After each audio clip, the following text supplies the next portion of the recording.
Snow on Corvell 9 did not fall quietly. It fell in sheets so thick that it swallowed sound, then let it go all at once, like a held breath finally released. On the night the mountain broke, the release came as a roar that shook loose rock for 3 kilometers in every direction. Naira felt it before she heard it. She had been curled around her clutch for 11 days, wings folded tight over the warm stone shelf where her eggs rested, when the floor of the cavern shifted under her. She had lived on this world for over 200 years, long enough to know every groan the ice made when it settled, every crack that meant nothing, and every crack that meant everything. This one meant everything. She threw herself sideways as the ceiling came down. Dust and broken stone filled the chamber in an instant, and when it cleared, the shelf where her eggs had rested was gone, buried under thousands of tons of shattered rock and packed snow. Naira dug with her claws until her claws bled.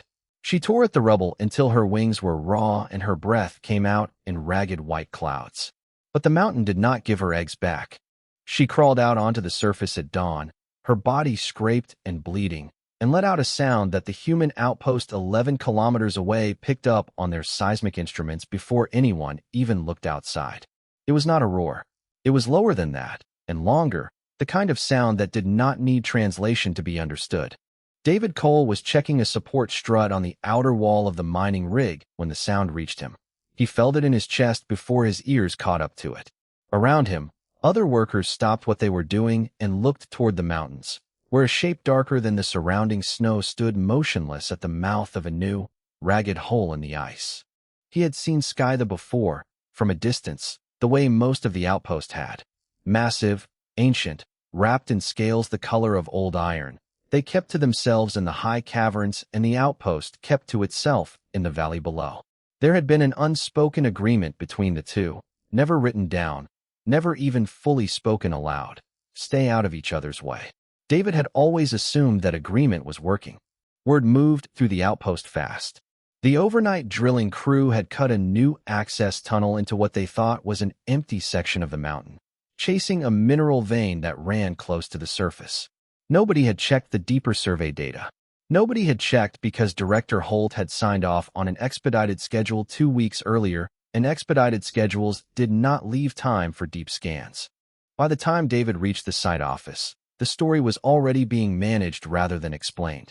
Grant Walsh, the outpost site commander, stood at the center of a small crowd of engineers, his jaw tight, reading from a tablet that had clearly just been handed to him. "The collapse zone is being sealed," Grant said. "Nobody goes near it until further notice." "That's not a suggestion." "What about the dragon?" someone asked. "She'll move on," Grant said, though he did not sound like he believed it. David did not go back to his quarters that night. He stood at the edge of the outpost's perimeter fence and watched the dark shape on the mountainside, unmoving, facing the hole in the ice like she was waiting for something to come out of it. He thought about the survey logs he had seen months ago, the faint outline of a chamber deep under that section of rock, one the mining company had noted and then quietly ignored because it sat outside the profitable extraction zone. A chamber like that, in Skya territory, at that depth and that temperature, could only be one thing: a nesting ground. He did not sleep. Around midnight, Anna Voss found him still standing at the fence, arms crossed against the cold. "You look like a man who found something he wishes he hadn't," she said. He handed her his tablet without a word. She scrolled through the old survey data, then looked up at him, and he watched her expression change from tired curiosity to something closer to horror. They knew, David said. They just didn't care what it was. Above them, the shape on the mountain had not moved. Naira was still there when the sun came up, still there when it set again, digging in short bursts and then stopping, as if her strength kept running out before her grief did. The outpost workers gave her a wide berth. Some avoided looking at the mountain at all. It was easier that way. David could not stop looking. Every time he closed his eyes, he saw the seismic readout from that first night, the long, low sound that had no need for translation, and he understood, in a way he could not explain to Grant or to Holt, or even fully to himself, that somewhere under that broken mountain, something might still be waiting to be found. He just did not yet know if he was right, or if he had the courage to find out before it was too late. 3 days after the collapse, the mountain had gone quiet, but nothing else had. Naira still sat at the mouth of the ruined cavern, unmoving for hours, then digging again for a few minutes before stopping, as if the effort cost her more than it was worth. The outpost had stopped talking about her out loud, though everyone still glanced toward the mountain when they thought no one was watching. David Cole had not stopped thinking about the old survey data. He pulled it up again in his quarters, alone, running the numbers over and over until his eyes ached. The scans were old, taken 2 years earlier by a geological team that had been rerouted before finishing their work. Buried in the raw files, past the mineral density charts nobody in management had bothered to read closely, was a chamber. A hollow space, deep under the section that had collapsed, walled off from the main tunnel system by nearly 40 meters of solid rock. If that chamber had survived the collapse, whatever was inside it might still have air, might still have warmth. The Sky regulated the temperature of their nesting chambers themselves, using body heat and careful tunnel design, the same way certain birds on Earth built nests with layers of insulation. If Naira's eggs had been in a chamber like that when the ceiling came down, there was a chance, a real chance, that the collapse had sealed them in rather than crushed them. David brought his findings to Grant Walsh the next morning. He did not expect a warm reception, and he did not get one. "You want to send a team back into an active collapse zone," Grant said, "based on a 2-year-old survey and a hunch." "It's not a hunch. Look at the thermal gradient here." David pointed at the screen. "There's a 2-degree difference between this section and the surrounding rock. Something down there is generating heat." Grant studied the data longer than David expected him to. For a moment, David thought he might actually agree. Then Director Holt walked into the room, and the moment closed. Holt did not raise his voice. He never did. He simply looked at the screen, then at David, and said, "This incident is closed. I've already filed the report. A structural failure, unrelated to any local wildlife. That is the story, and it will remain the story, because the alternative costs this company its mining rights on Corvell 9 and every other cold world in this system." "There could be something alive down there," David said. "There is nothing down there," Holt said. "That is worth what it would cost to find out." He left the room without waiting for a response. Grant did not meet David's eyes after that. "You heard him," he said quietly, and that was all. David went back to his quarters and sat with the data for a long time. He thought about the sound the mountain had made that first night, the sound that had not needed translation. He thought about Naira, still sitting at the mouth of that hole, refusing to leave even after 3 days in the cold. He thought about what kind of person he wanted to be able to look at in the mirror. The climb up the ruined slope took nearly an hour in the dark and the cold. He kept the sled's engine low, hoping the sound would not carry, though he suspected nothing on this mountain missed much of anything. He was setting up the scanner near the edge of the collapse zone when a shadow fell over him, and he looked up to find Naira standing less than 10 meters away, her head lowered, her eyes fixed on him with an intensity that stopped his breath in his chest. She did not attack immediately. She studied him first, the way a much larger animal studies something small enough to kill without effort, but strange enough to be worth a second look. Then she took a step forward, and the ground shook under her weight, and David understood in that instant that he had perhaps made a very serious mistake. "I'm not here to hurt you," he said, though he doubted she understood the words. He kept his hands visible, away from anything that might look like a weapon, even though the scanner in his grip was nothing more than a piece of survey equipment. "I think your eggs might still be alive." Naira's head lowered further, until her eyes were level with his. Smoke curled faintly from her nostrils in the cold air. For a long, terrible moment, David thought this was where the story ended. Then he turned the scanner toward her, slowly, and showed her the screen. The thermal readout glowed faintly in the dark, a small orange pocket of warmth buried deep beneath layers of blue and gray. He did not know if she could read a screen. He did not know if the shape meant anything to her at all. But she stopped. She stared at the light on the screen for a long moment. And then, for the first time since the collapse, she made a sound that was not grief. It was something closer to a question. By the time the sun rose over Corvell 9, David had not slept, and neither, it seemed, had Naira. She was still there when he made his way back down the slope, exhausted and half frozen, the scanner tucked under one arm like something precious he could not risk dropping. She had not tried to stop him from leaving. That, more than anything, told him something had shifted between them, even if he could not yet say what. Anna Voss was waiting for him at the perimeter fence, arms crossed, her face somewhere between furious and frightened. "You've been gone 6 hours," she said. "I was one radio call away from telling Grant you'd frozen to death out there." "I found something," David said, and held up the scanner. She did not believe him at first. Nobody would have, given what he was claiming. A sealed air pocket, still holding warmth, 40 meters under a collapse the company had already written off as a total loss. But she looked at the data anyway, because that was who Anna was, someone who checked things before deciding whether to believe them. She ran the numbers herself, cross-referenced them against the old survey, and slowly her doubt gave way to something else. "This isn't just heat from settling rock," she said. "The pattern's too regular. It's breathing." They spent the rest of the day building a proper map of the collapse zone, working out of David's quarters with the door locked, and the terminal set to a private channel that would not sync with the outpost's main servers. Anna had access to better equipment than David's borrowed scanner, ground-penetrating radar meant for structural surveys, and together they built a three-dimensional picture of the buried chamber, layer by layer, each pass giving them a little more confidence in what they were looking at. There were eggs down there, at least 4, maybe 5, clustered together in a pocket of air no larger than a small room, insulated by a natural shelf of rock that had somehow held even as everything around it came down. The margin was thin. The pocket was losing heat slowly, a fraction of a degree every few hours, and there was no way to know how long it would hold before the cold finally won. That evening, David went back to the mountain, this time with Anna beside him. Naira was waiting, as if she had known they would return, and this time she did not lower her head or bare her teeth.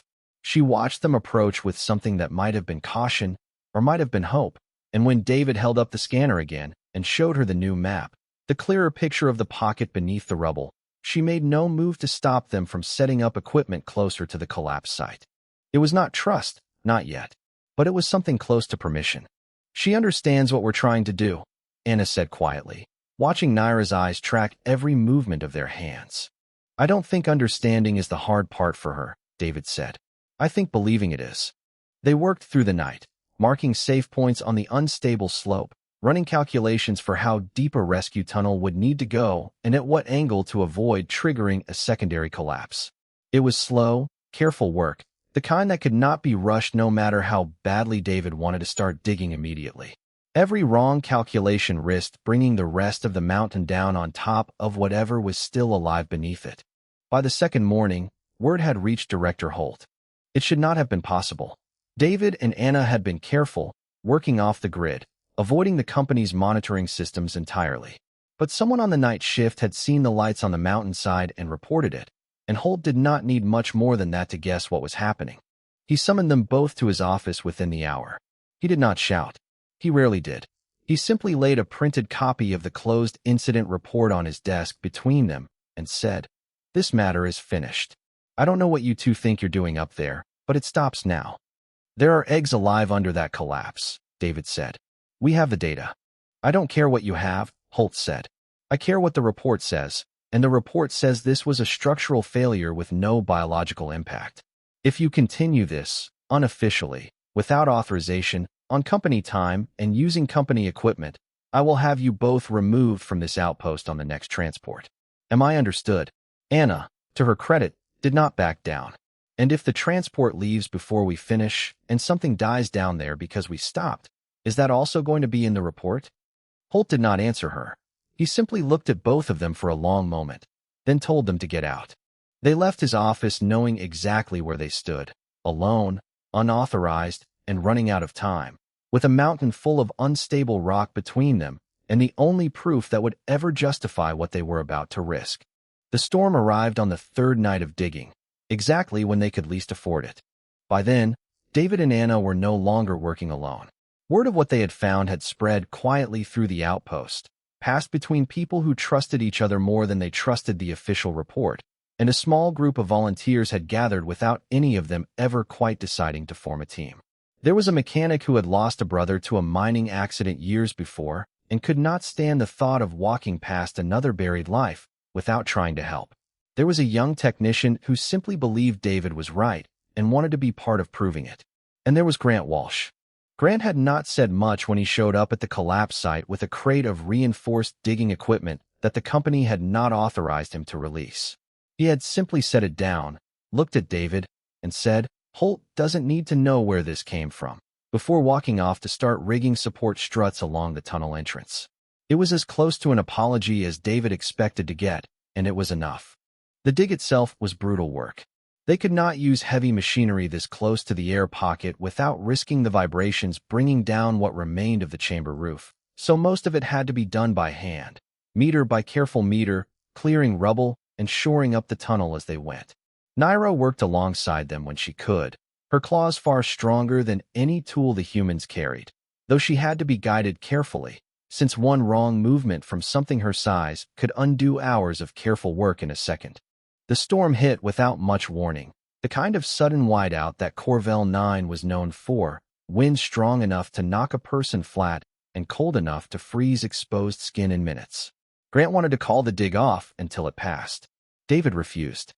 "The pocket's already losing heat," he said, shouting over the wind. "We stop now, we might not get another chance." They kept working through the storm, roped together, visibility reduced to almost nothing beyond the small circle of light from their headlamps.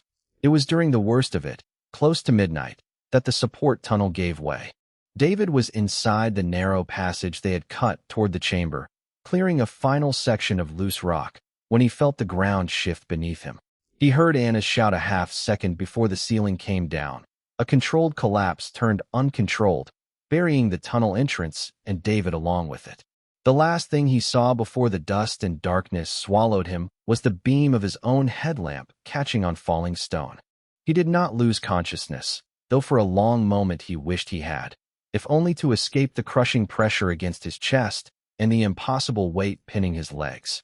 He could hear muffled shouting above him, and his voice, then Grant's, then a third sound that was neither, a deep rumble that shook loose dust from the small pocket of air around his head. It was Naira.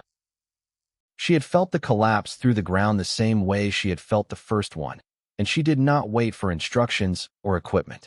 She tore into the rubble with her claws, moving stone that would have taken the human crew an hour to clear, working with a speed and precision that came from centuries of digging through ice and rock with nothing but her own body. Anna would say later that she had never seen anything move that fast without losing all control, and that watching Naira dig was like watching someone defuse a bomb with her bare hands. Every motion exact, nothing wasted.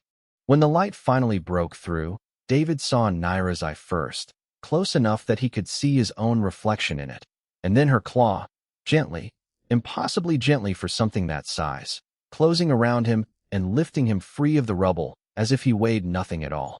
He came up coughing, half frozen, but alive. Anna reached him first, checking him over with hands that were shaking as much from fear as from cold.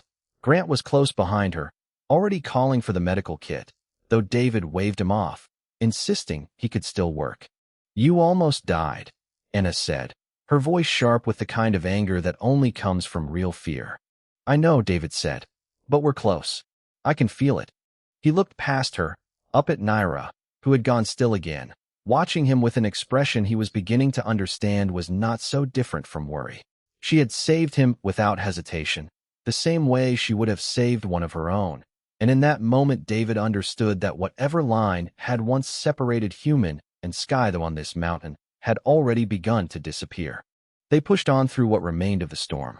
By the time the winds finally died down near dawn, they had cleared the last of the collapsed tunnel, and ahead of them, past a final wall of packed snow, was a narrow gap leading down into darkness, and beyond it, if the readings were right, the chamber itself. The gap in the snow was barely wide enough for a person to fit through, and for a moment, nobody moved toward it.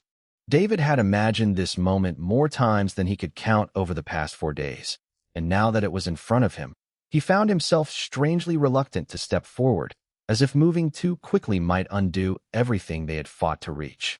Anna stood beside him, her headlamp aimed into the darkness beyond the gap, and behind them both, Naira waited, her enormous body still, her breathing shallow and controlled in a way that told David she was holding herself back with everything she had.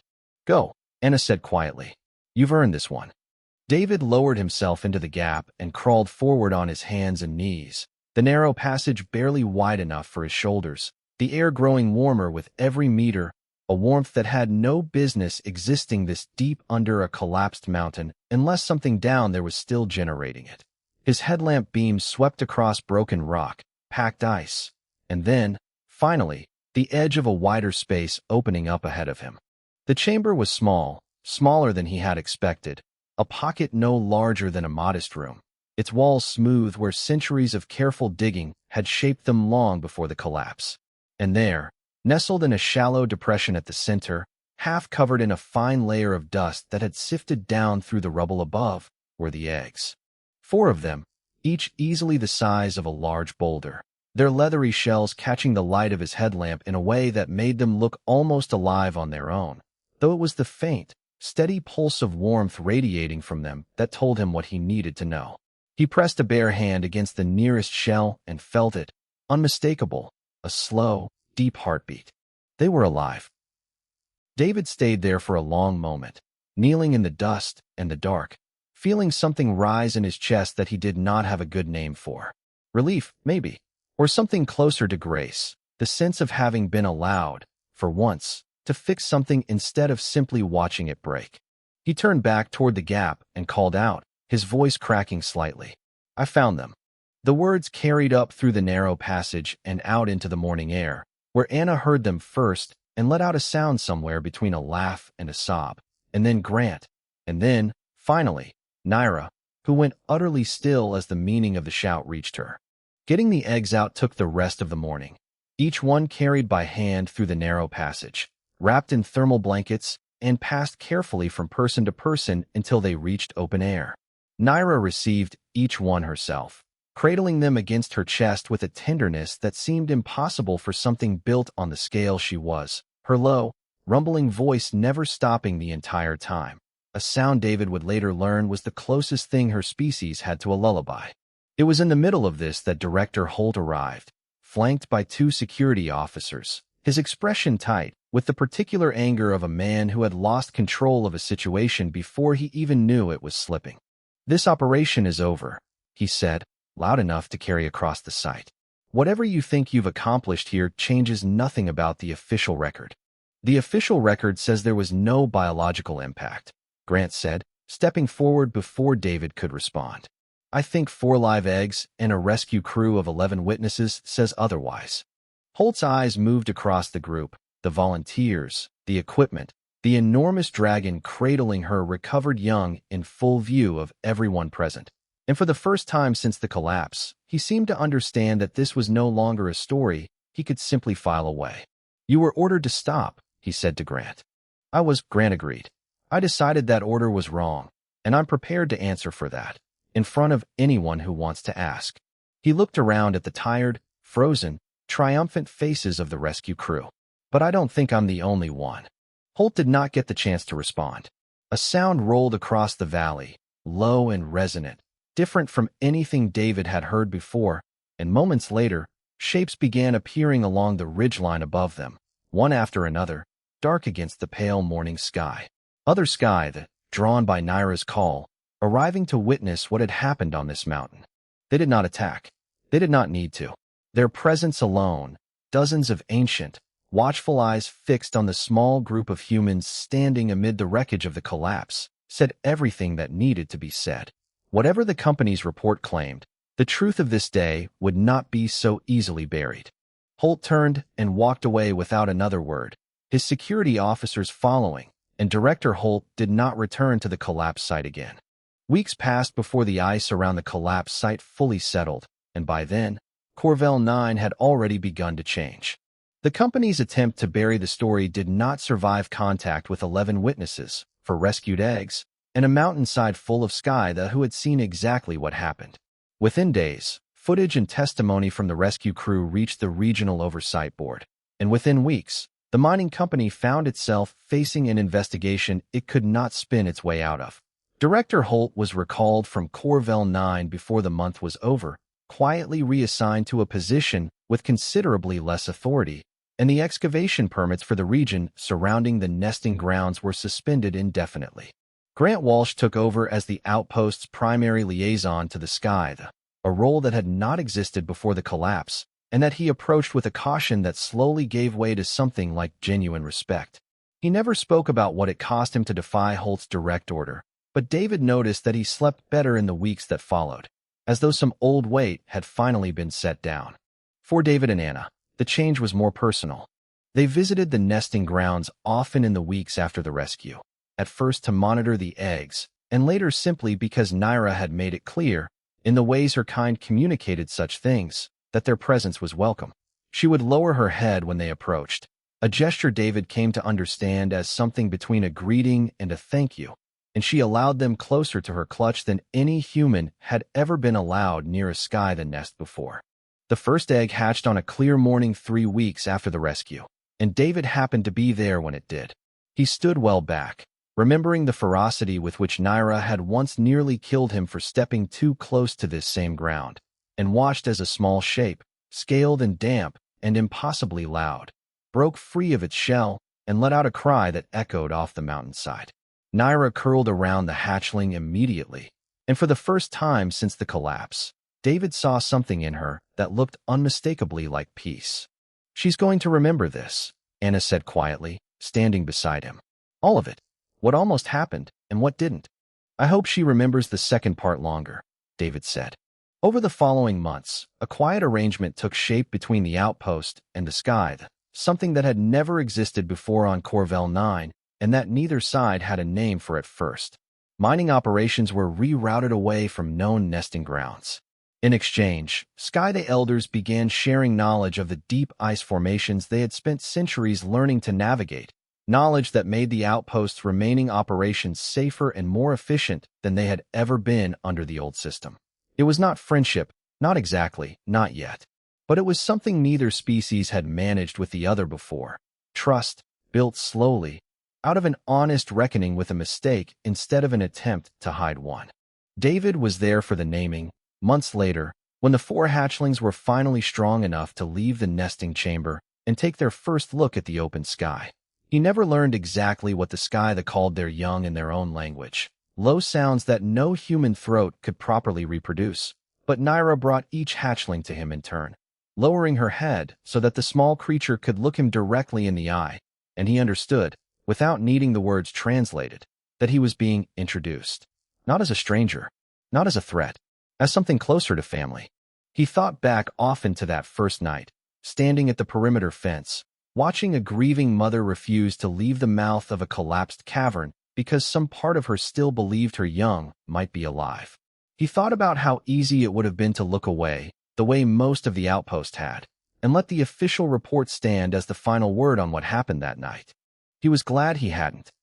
Standing on the ridge above the nesting grounds, watching 4 young Skya take their first unsteady steps into the light with their mother close behind them, David understood that this was not really a story about eggs buried under snow, or about a company that had tried to hide its own mistake.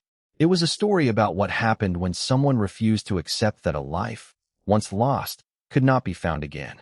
It was a story about a whispered promise, kept. Somewhere below him, Naira let out a sound that was no longer grief, and had not been for a long time.